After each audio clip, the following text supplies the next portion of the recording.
Hello friends and welcome back. Today I'm making classic buttery croissants from scratch.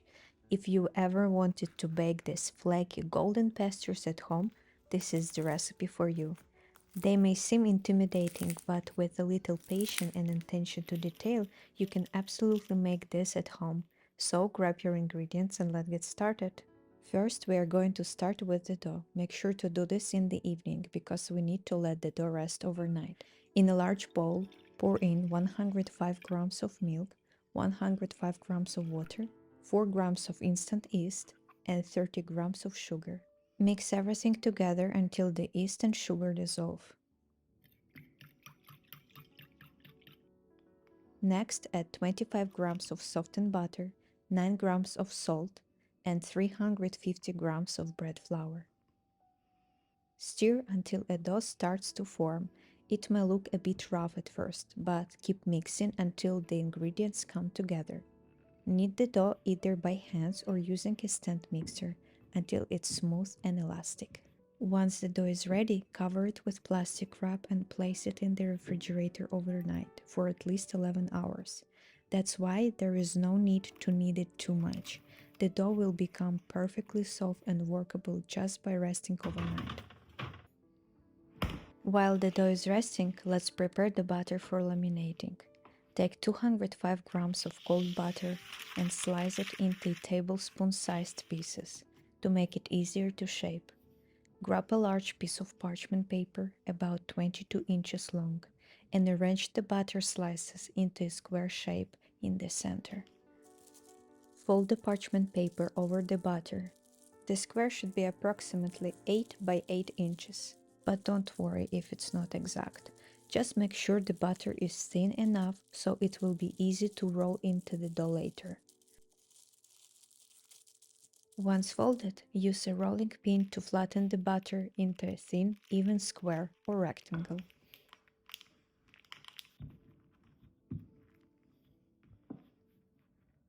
Once the butter is rolled out, place it back in the fridge to firm up overnight, just like the dough.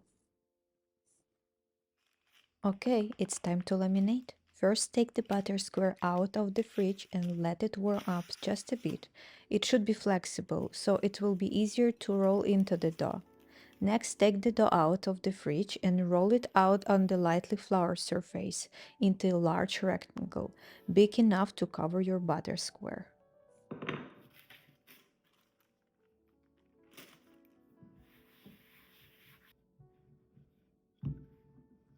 When your dough is rolled out, place the chilled butter in the center on a diagonal and gently press it into the dough.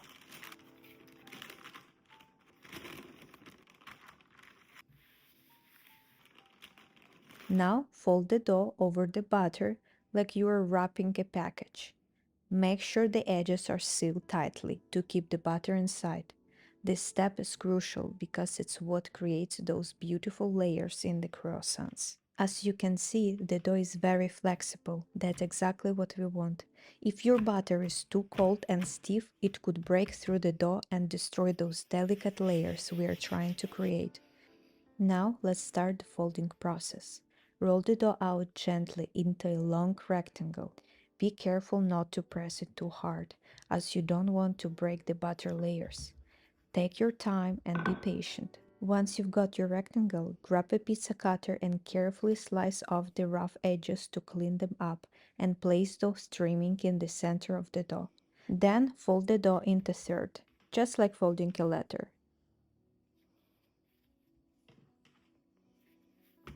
After that, gently roll it out again into a long rectangle.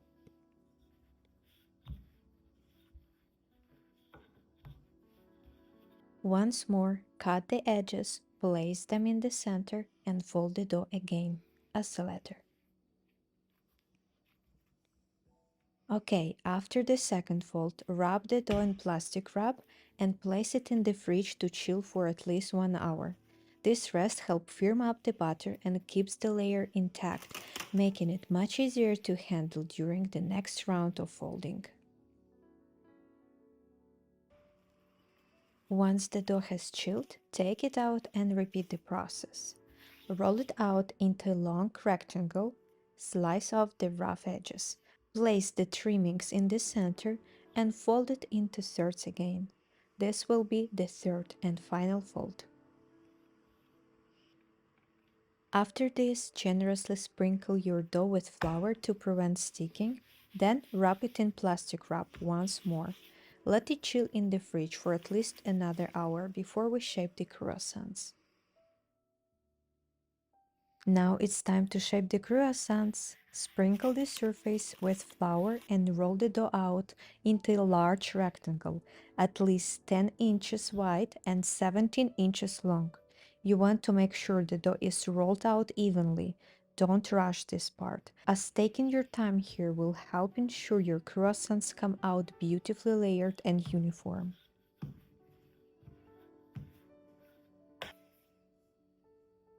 Once your dough is rolled out evenly, grab a sharp knife or pizza cutter and slice the dough into long triangles. Each triangle should be about 3.5 inches wide at the base.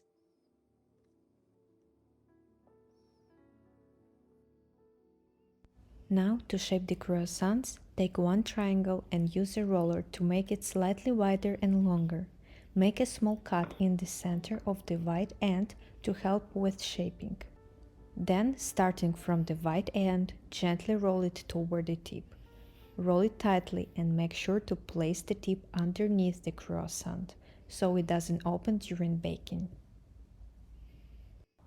Once rolled, place the croissants on a baking sheet lined with parchment paper, leaving enough space between them for proofing. Once all your croissants are shaped, cover them loosely with plastic wrap or a kitchen towel. Now you have two options. First, you can proof them for 4 to 5 hours at room temperature and bake them. Or you can place them in the refrigerator and take them out to proof before you go to bed, so you can bake them fresh in the morning. Personally, I choose the second option. Of course, they proof for more than 5 hours, but I don't see any issues with that. It works just fine. The next morning, or after 4 to 5 hours of proofing, you will notice your croissants have doubled in size and have a slightly jiggly appearance. This is exactly what we want. Beat one egg and gently brush each croissant. This will give them a beautiful golden color as they bake.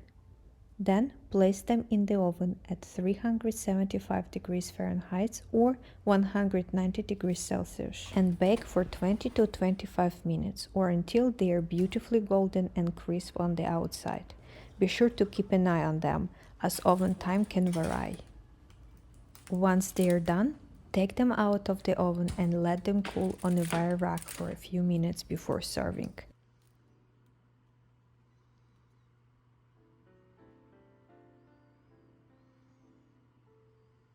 And that's it, perfectly flaky buttery croissant ready to enjoy. If you like this video, don't forget to give it a thumbs up, leave a comment and hit the subscribe button for more delicious recipes. See you next time!